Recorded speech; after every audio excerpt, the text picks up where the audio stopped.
What's up guys, this is Matt Day from the Matt Day Photo Film Show, and today's episode we're going to be taking a closer look at the Pentax 6.7. Now if you guys are familiar with the show, you'll know that I've done a video before on the Mamiya RZ6.7, and a lot of you guys know that that's been one of my favorite cameras that I've used over the years. And while it is a great camera and I didn't really have any complaints with it apart from it being so big at times, I did end up selling that camera and picking up the Pentax 6.7. Now, I know that this camera is also a huge camera, but it's more of the form factor that I was concerned with the RZ. With that camera, to put it in a camera bag, it's such an odd shape because it was mainly built to be a studio camera. Kind of always had to take apart the camera in order to carry it to one place to the other.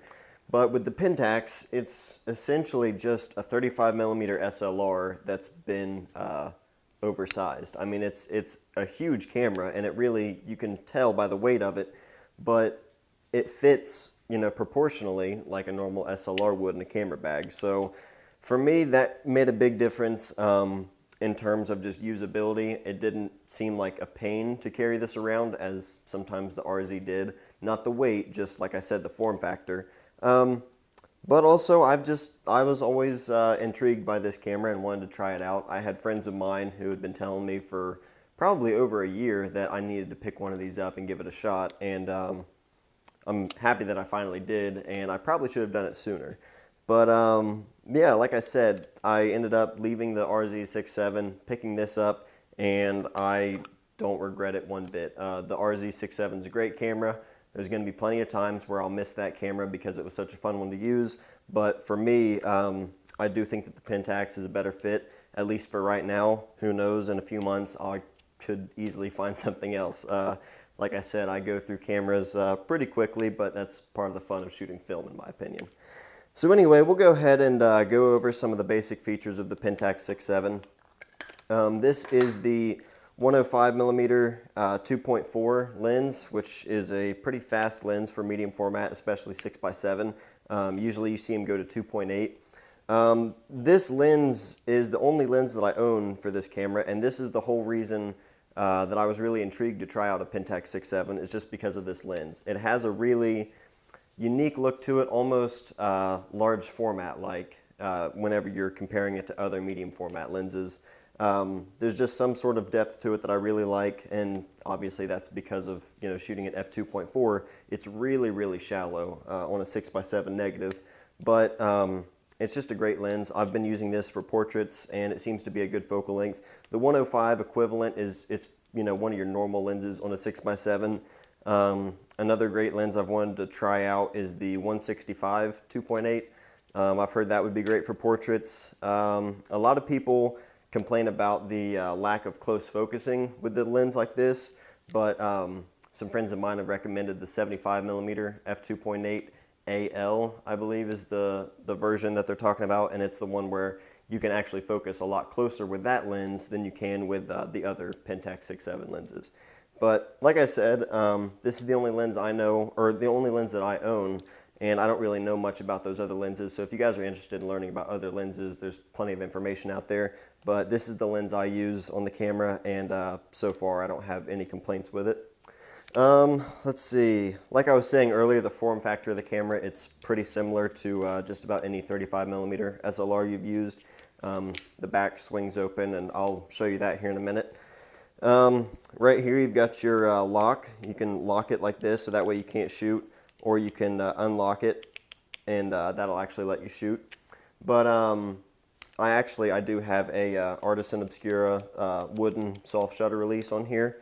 So it does have a threaded cable or threaded shutter release, so that way if you wanted to use a cable or anything like that, you can do that with this camera.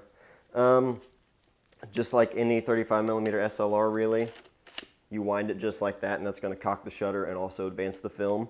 I don't have film in here right now. I'm going to load some here in a minute, but normally you can't fire the shutter without having film in here, but I looked up online a way to kind of work around that, so that way I could test some shutter speeds for you guys and let you hear the sound of it. But basically, when the door is open, if you're advancing the film, or at least, you know, moving the lever here as if you were to advance film, if you kind of turn this dial here, the frame counter, which sits right there, it basically tricks the camera into thinking that you have film loaded.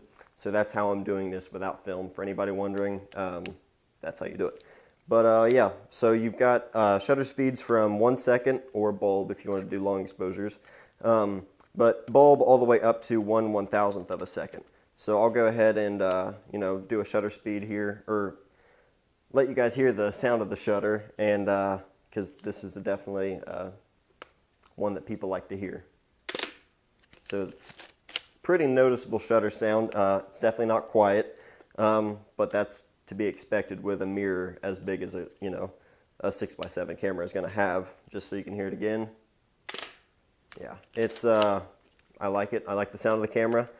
Do a slower speed here at 1/15th. Yeah, I really like the shutter sound of this camera. Some people don't care one way or the other about that. I just think it's interesting how each camera has a different sound to it. This is the MLU, the mirror lockup version of the camera, and all that means is this little switch right here. Once you have cocked the shutter, you push that up, and what you just heard was the mirror lifting up. So that way, whenever you shoot, there's no mirror bounce before the shutter, and that's going to help reduce camera shake. So if you're shooting at a really slow speed and you want to lift the mirror up and then shoot, all you heard there was the shutter firing and then the mirror coming back down afterwards for your next shot. So like I said, that's going to help with you know, your slower shutter speeds. I've used it a couple of times and it does work great, but it's not necessarily needed for every kind of shot. Yeah, let's see. Also, I didn't mention on the lens, you go from f2.4 all the way up to f22, and you do have half-stop increments in between there, so that's pretty nice. You do have your depth of field preview right here on the lens, so if you're wanting to see what your depth of field is going to look like if you were shooting at, say, f11, f16, you can just switch that over and it's going to show you while you're actually looking through the lens. This is the metered prism, but I don't actually use the meter in the camera. The guy I bought this off of, he said that it seemed to be, you know, accurate for him. I've just never tried it. I know some people prefer it, some people don't. It doesn't bother me to have the meter. I just simply ignore it and use the handheld meter. To take the lens off the camera, right over here is this little switch. You pull that back, rotate this way, and there you go. And you guys can hopefully see in there, like I said, it's a massive mirror in there, as you would expect with a 6x7 camera. Back here on the back, there's a little button that if you hold in, a little red light lights up, and it's kind of hidden right now because of the metered prism, but that's your battery check, just to let you know that your batteries are still good. Like I said, let's go ahead and load up some film so that way you guys can see that. As usual, we're going to be loading some Tri-X, my personal favorite. So to open up the back, you just pull down this little hinge right here. Back swings open just like any normal 35mm SLR would. You're going to take your spool that was, you know, on your previous roll, drop it in over here, just like any other, you know, camera, medium format camera that is. And on the bottom, you've got these little pins that you basically pull this tab down, rotate it, and then pull down. And that's going to drop this little pin just like that. So that way you can put the new spool in and then push it up to lock it into place. So let me see here. Let me get this set up and then I'll try and do this so you guys can see it a little bit better. You just want to make sure you get your spool lined up properly. And I've read from some other people that I know that they also have an issue with this. That seemed to be pretty easy that time, but every once in a while it's kind of tricky to put in a new spool over here. Sometimes it's you know, kind of stubborn and doesn't want to line up properly. I've heard some people have issues with this camera and some people don't, but you know, that's to be expected whenever you're shooting a new system. You just line it up there in the other spool and you start advancing it on and you see where the start arrow is. Right there's for 120, right here's for 220, and we're going to be shooting 120. And while I'm mentioning that, right here's a pressure plate.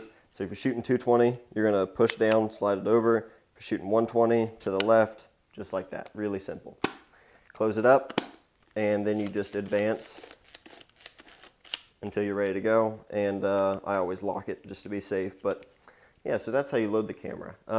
One thing I do want to mention though, right here is your battery compartment. I did forget to mention this. You basically just open it up, set your little, you know, battery right inside there, and this is, I believe, it's a 6-volt battery. It's like the one that a lot of cameras use, the 28L Duracell. yeah, 6 volt. You know, you can find it at any Kroger or Walgreens, any place like that. But you just pop it in and then, you know, lock it, you're good to go. And you also have a tripod mount too, but that's pretty, you know, common. Oh, one other thing I forgot to mention, the strap. If you're going to use a strap with this camera, you have a couple of options. You can mount the strap right here and here, so that way it hangs, you know, straight down just like a standard camera would. Or if you wanted to use the strap and put the lugs on the same side, that way it kind of hangs, you know, this way or this way. You have it on both sides. But I found that to be pretty convenient for shooting. I usually put it right here on the left side, so that way I can hang the camera right here on the left of my body and it just hangs down like this. And then whenever I go to shoot, I can just grab a hold of this, lift it up, and then it swings right back down. And for it being so heavy, like I said, I think the form factor goes a long way with the camera. It's really comfortable to shoot with, you know. So that's basically all the information that I have on the camera. There are tons and tons and tons of people online that will praise this camera and spit out all kinds of information on the camera. So if you want to learn more about it, there's tons of information out there. This is basically just, you know, what I know about the camera, what I can let you guys know. But yeah, it's an awesome camera. I'm having fun with it. For a medium format system, especially one with results that you can get like this camera, it's insanely cheap. I mean, I see them all the time, usually in good condition for roughly $400 to $500 all the time. You can find them cheaper than that. You can find them more expensive than that. It's just, they're everywhere. These cameras are everywhere. It'll be really easy for you guys to find one if you're wanting to pick one up. So yeah, that's pretty much it on the Pentax 6.7. So if you guys have any questions, leave them in the comments below, or anything else added that you'd like to mention, maybe for other people that are going to be watching the video, go ahead and leave that down below as well. But that's pretty much it on the Pentax 6.7. So thank you guys for watching, and we'll see you next time.